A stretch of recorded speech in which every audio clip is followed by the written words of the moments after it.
Welcome back to another Gojicenter video. Today we will be revealing exclusive and recently released information about perhaps one of the most powerful titans in the history of the Monsterverse.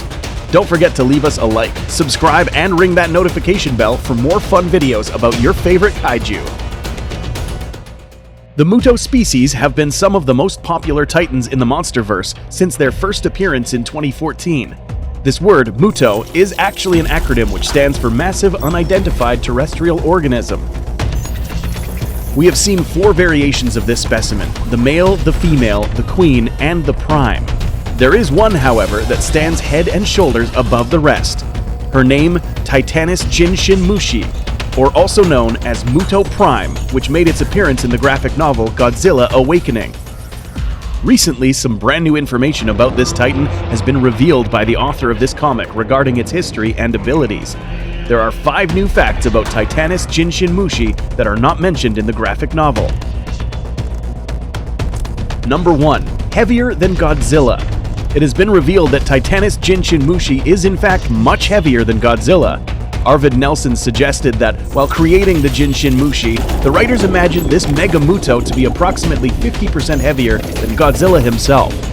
Given that the events of Godzilla Aftershock occurred shortly after the events of 2014, we can closely calculate the weight of the MUTO Prime.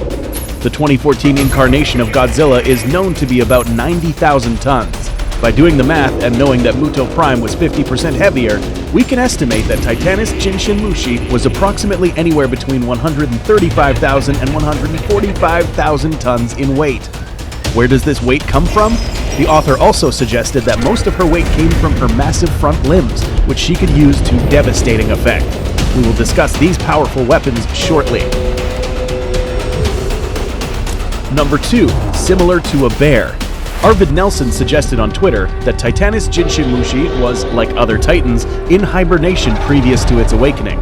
The disadvantage of this MUTO at the moment was that it was not at full strength and needed to recharge, given that it was running on its leftover internal energy. We see this sort of paradigm in modern-day bears, which hibernate for a long period of time. Once awakened, they immediately search for food to replenish their energy. In the MUTO's case, however, the MUTO encounter an already powerful Godzilla and seeks to immediately find radiation sources that would enable it to regain its strength and more effectively fight Godzilla at a later date. This explains why Titanus Jinshin Mushi was seen attacking nuclear-rich locations and vessels in Godzilla Aftershock. Nearing the final chapter of the graphic novel, we see that Jinshin Mushi slowly starts to become more powerful thanks to the innumerable amounts of concentrated nuclear radiation found on Earth's surface. Number 3. Custom made to fight Godzilla. MUTO Prime was imagined by writers and directors of Godzilla Aftershock as a mega titan custom built and equipped to fight and defeat Godzilla species. Arvid Nelson suggested on Twitter that Godzilla species, although being the most powerful titan species of all time, did consider the Jinshin Mushi as a threat to their very own existence. It is very important to note here that prime specimens do not intend to kill a victim, but rather subjugate them, and then, using their ovipositor tentacles, insert the MUTO eggs inside the victim. For a Jinshin Mushi, victory sounds something like this: I implanted my eggs, and I got away. Although Jinshin Mushi could have attacked other titans, Arvid suggested that Jinshin Mushi would have preferred a Godzilla specimen, since they were bigger and more radioactive than other titans.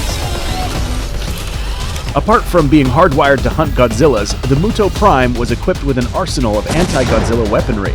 Its front limbs were used to emit a concussive blast that could not only send an opponent flying, but could instigate earthquakes. These blasts were powerful enough to knock a 90,000-ton titan off its feet. The most unique weapon ever to be used against a Godzilla specimen was the MUTO Prime's sonic roar.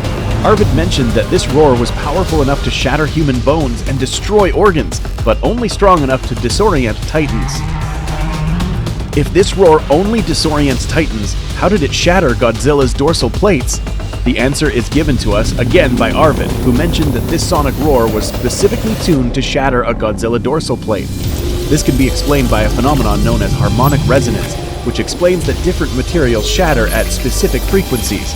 Jinshin Mushi's sonic roar was specifically tuned to the exact frequency required to shatter Godzilla's plates. Being a perfect anti-Godzilla machine created by evolution, it is not so far-fetched to state that Jinshin Mushi was perhaps the largest threat to Godzilla's own existence. Number 4. More Jinshin Mushi specimens. It is possible that there might have been more than one Jinshin Mushi mentioned in Godzilla Aftershock. Another piece of information provided by the author suggests that the MUTO Prime that defeated Dagon was probably another Jinshin that died shortly after it implanted its eggs inside Dagon. If true, the Jinshin Mushi that faced Godzilla would have been the most powerful MUTO that ever existed. Number 5. Capable of manipulating tectonic plates. Titanus Jinshin Mushi could have understood Earth's geology in such a way that it knew exactly how and when to manipulate tectonic plates. How do you manipulate something as large as a tectonic plate? As mentioned earlier, Titanus Jinshin Mushi could emit a concussive blast from its massive forelimbs. This blast could also chip off weak formations along a nearby fault line, causing earthquakes. She has an understanding of the location of these fault lines due to her ability to rapidly excavate her way underground. It is safe to assume that Jinshin Mushi was intelligent enough to detect and remember the locations of fault lines so that she may exploit them later at will. How would you rank Titanus Jinshin Mushi in terms of brute strength in the Monsterverse? Let us know what you think in the comments. If you are one of those viewers who has not read Godzilla Aftershock yet, we suggest you get it soon by clicking on the links below. The Monsterverse so far has provided fans with not just one, but 3 action-packed graphic novels that will give you more interesting insight on this amazing kaiju universe. We hope you enjoyed this video, and if you want to see more, make sure you like and subscribe. See you next time!